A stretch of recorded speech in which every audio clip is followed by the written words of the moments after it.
What if I told you that your financial success has less to do with how smart you are and more to do with how calm you are? Not with spreadsheets, not with stock tips, not with secret strategies buried in finance books, but with patience, with humility, with how you think. When no one's watching, you've been sold a lie.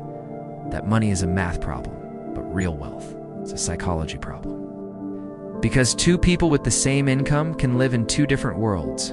One drowning in anxiety and debt, the other quietly building freedom and peace. One chasing the next big win, the other mastering the invisible game, their mindset. The Psychology of Money by Morgan Housel isn't a book about finance. It's a book about behavior, about the stories we tell ourselves, the emotions we don't control, the illusions we chase, and the freedom we could have if we just understood how money really works. In our minds, Housel strips away the glossy formulas and dives into the human side of wealth. Greed, fear, ego, envy, hope. It's not a textbook. It's a mirror, and what you see in it might change your life. This book isn't about how to be rich. It's about how to be wise. And in a world that worships hustle and hype, that wisdom feels like rebellion. So, are you ready to rethink everything you thought you knew about money? Let's begin.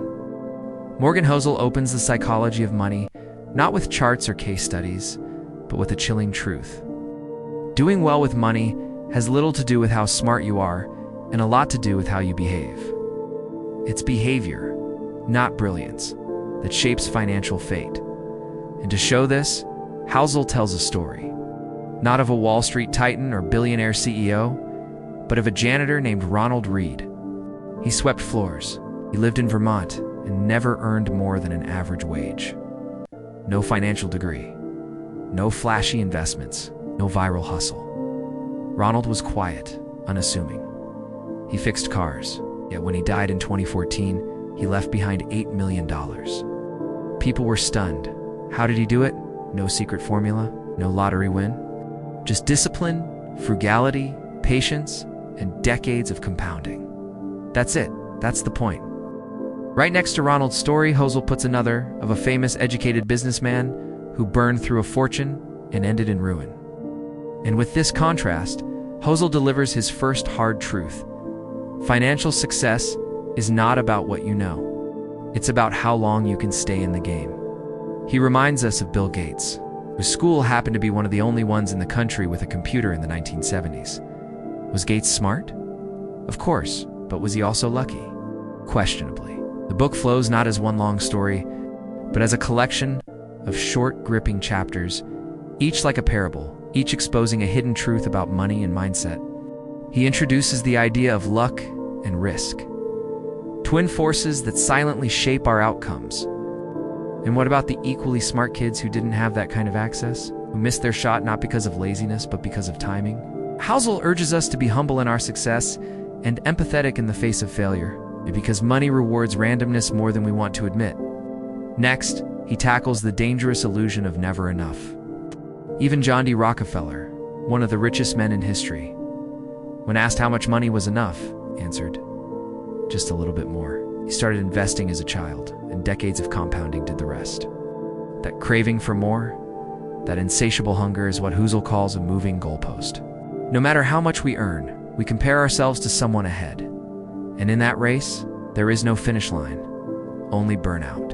He warns that getting wealthy and staying wealthy are two entirely different skills. Getting wealthy requires risk, vision, and courage. But staying wealthy? That takes humility, fear, and restraint. It's not about maximizing returns. It's about survival, longevity, endurance. Like Warren Buffett, who built the vast majority of his wealth, not by picking the best stocks, but by staying in the game longer than anyone else. The key lesson? Time matters more than timing, and patience is more powerful than brilliance. Helps. Midway through the book, Housel lays bare the reality of our financial decisions. It's about how to manage yourself. We're not logical, we're emotional. We make choices based on our upbringing, our trauma, our fears, not on cold facts. One person sees the stock market as an opportunity. Another sees it as a casino. Same market, different stories. Because money is never just numbers.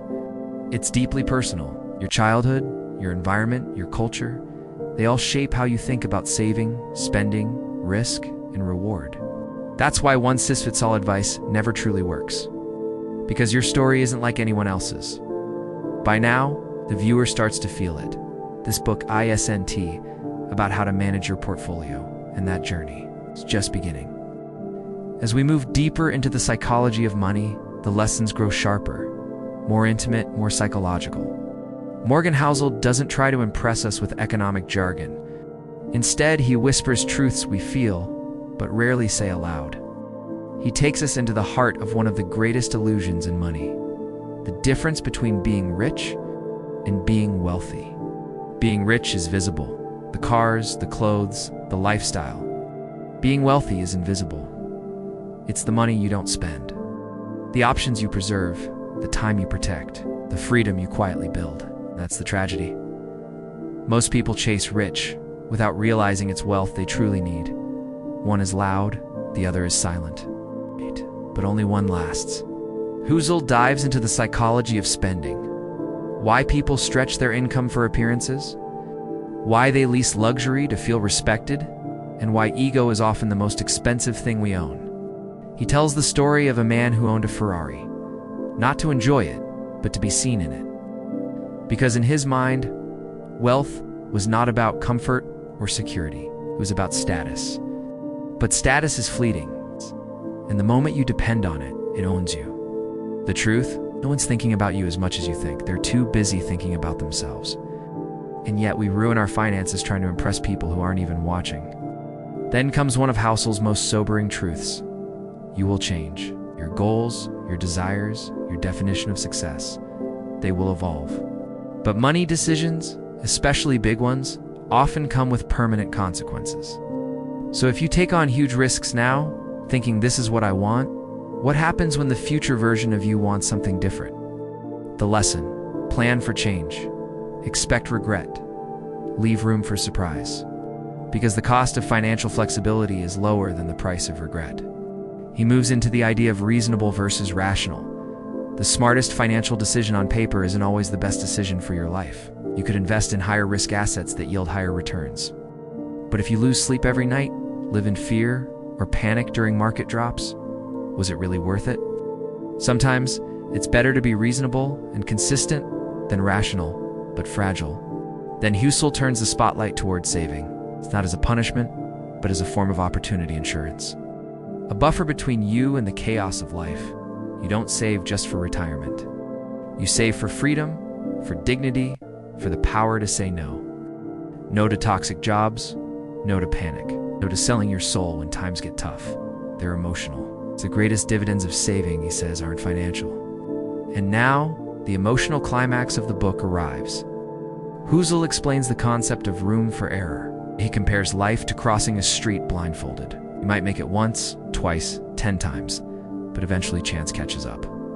That's why we must build margins in our budgets, our decisions, our expectations, because the future is a wild animal and safety isn't weakness, it's wisdom. At this point, he shares a personal story, how he and his wife live below their means, invest conservatively, and avoid financial risk. Not because they fear money, but because they treasure control over their time. To them, the ability to wake up and choose their day is the highest form of wealth. And when you think about it, what is money truly for, if not for autonomy? As the book nears its end, Housel leaves us with one final truth. Your financial life is not a race. It's not a comparison. It's a reflection. You don't need to beat the market. You need to build a life you're proud of, on your terms. And sometimes that means being boring. Sometimes it means resisting the hype. Sometimes it means standing still when the world screams move. Because real wealth isn't found in chasing more. It's found in having enough. And if you understand that, you've already won. Though The Psychology of Money isn't a novel with heroes and villains, it's full of characters. Real people, real choices, real consequences. Morgan Housel paints these portraits not with judgment, but with deep understanding. He shows us the reckless investor, the humble janitor who dies a millionaire, the tech mogul who loses everything in a single bet. But when she passed away, she left behind $7 million. Not from luck, not from inheritance, but from saving, patience, and compound growth over time.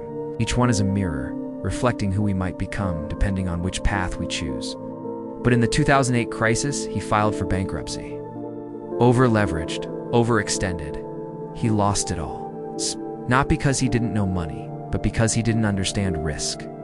Take Grace Groner, a quiet, unassuming woman who worked as a secretary her whole life. She never married, never lived in luxury. They are human stories about ego, discipline, humility, and perspective. Contrast that with Richard Fusconi, a former Merrill Lynch executive. Brilliant, successful, wealthy by all appearances. These are not cautionary tales or fairy tales. And from these stories, the deeper themes rise. Behavior matters more than intelligence. It's not how smart you are that determines your financial success.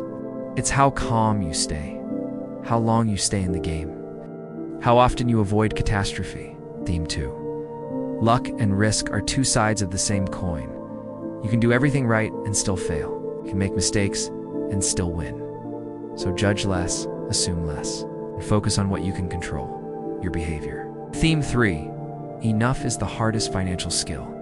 You're quietly building power, not to show off, but to choose your life.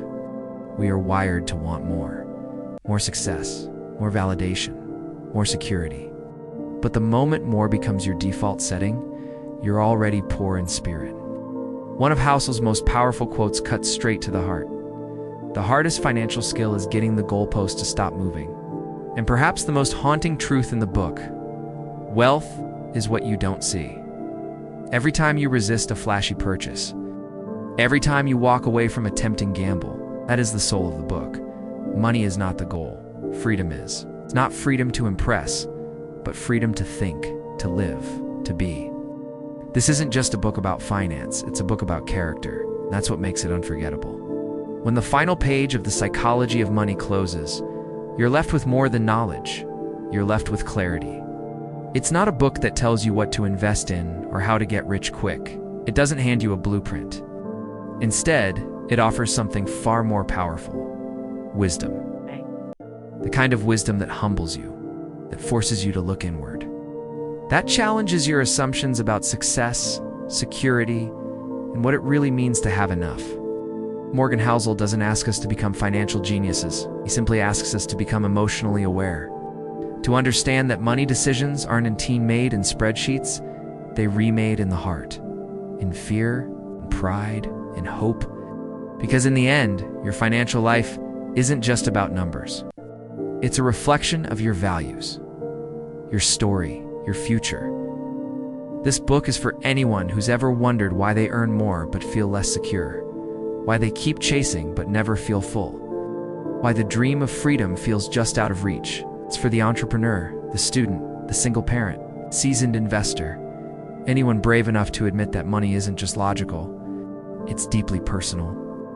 But in your life, then The Psychology of Money is your next read. If you want a book that will rewire the way you think about wealth, not just in your wallet, and if this story moved you, challenged your thinking, or simply sparked your curiosity, then don't forget to like, share, and subscribe to the channel. Every click helps us bring more powerful stories like this to life and keeps the wisdom flowing. Thanks for being part of the journey.